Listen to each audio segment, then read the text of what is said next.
What's up guys, Andres here with Steps for Improvement and welcome to today's video.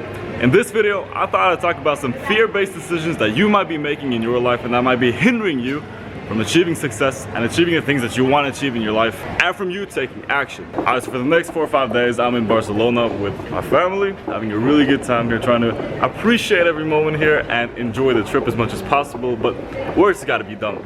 A video's gotta be filmed and content's gotta be put out. Alright, so the first fear-based decision that you might be making in your life is making decisions out of a fear of you ending up alone. Let me tell you more about it. Alright, so we're making our way over to the Barcelona beach just to check it out after having been in Barcelona, and for the sake of the video I want to make a sort of illustration for you to understand better, for someone who would make decisions based off of their fear of having to end up alone. So let's make up a character called Dave. Let's put Dave in his mid-20s, 25, 26, 27, works in a corporate finance job, you know, typical 9-to-5 lifestyle. With regards to Dave's dating history, it's been very on and off. You know, he meets a girl, they talk a bit, they meet for a bit, but then it just completely drops and is dead. And then it dies down for a while, he meets someone new, and it's very on and off. Let's say that now that Dave meets a girl, they match on Tinder, they start talking to each other, and they eventually meet up on consistent dates. Now this situation and this scenario could go of two of many ways. Let's say that things get more serious between Dave and the girl that he starts to date.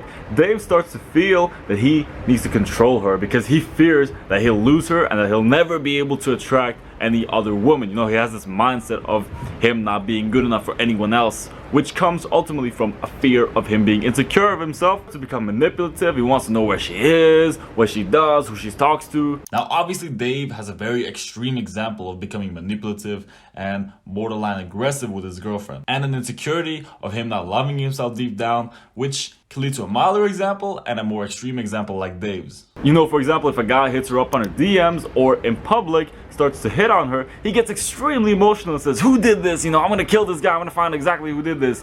You get the picture. This guy is being extremely manipulative and he's being ultimately very insecure in himself and very insecure in the relationship. Now what do you think happens in the long run with Dave meeting this girl and him dating her in this manipulative way? Well, obviously she's gonna see Dave as a low quality guy and she'll eventually leave him. Now let's say there's a second scenario where Dave gets into a relationship, in this case with a low quality woman who wants to control him, maybe abuses him, and you know, maybe cheats on him. And in the end, what happens? He is left alone. Now ultimately he was afraid of him losing her and ending up alone. And where has that left him? Alright, so we're back in Market de Mar. The thing about this story is that it's self-fulfilling prophecy, meaning that Dave ultimately, or this person in this case, ultimately with this fear, with him not facing this fear, you're always gonna end up alone.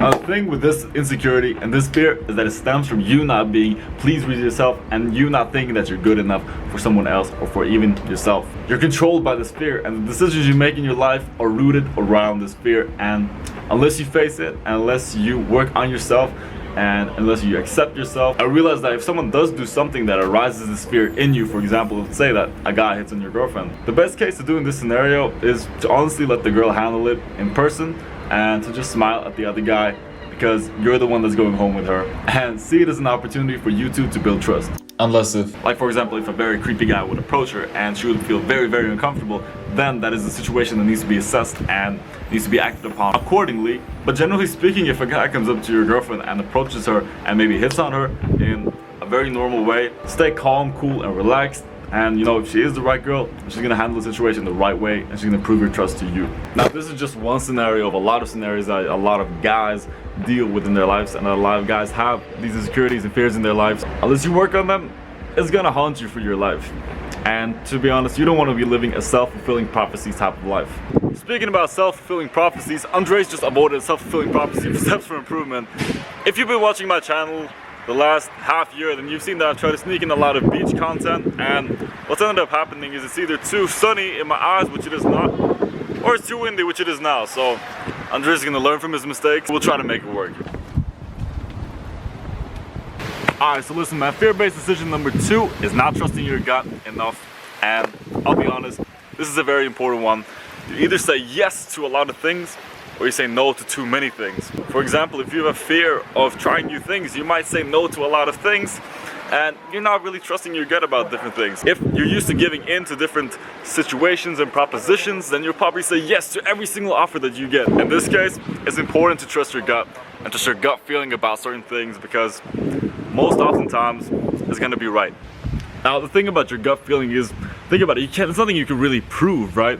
But as a human, you've probably experienced this yourself. Like, how many times has in your gut led you in the right way, made you choose the right decision over something? Deep inside, we can feel that it's something that we all have, and most of the times it can lead us in the right direction. If you're in a position where what's outside of your comfort zone is you saying yes to a lot of things, then what is your next step? You have to say yes to a lot of things to actually step outside of your comfort zone. Maybe you say yes to too many things. Maybe your next step to stepping outside of your comfort zone is saying no to a lot of things. Saying no to actually maybe not staying over at working after hours at work for something that's not worth it. Maybe saying no to a proposition to meet up with someone. Maybe saying yes to a proposition to meet up with someone. It comes down to you trusting your gut, and you trusting yourself, and you trusting yourself to be able to make the right decision. I'm just enjoying my last day in Spain here.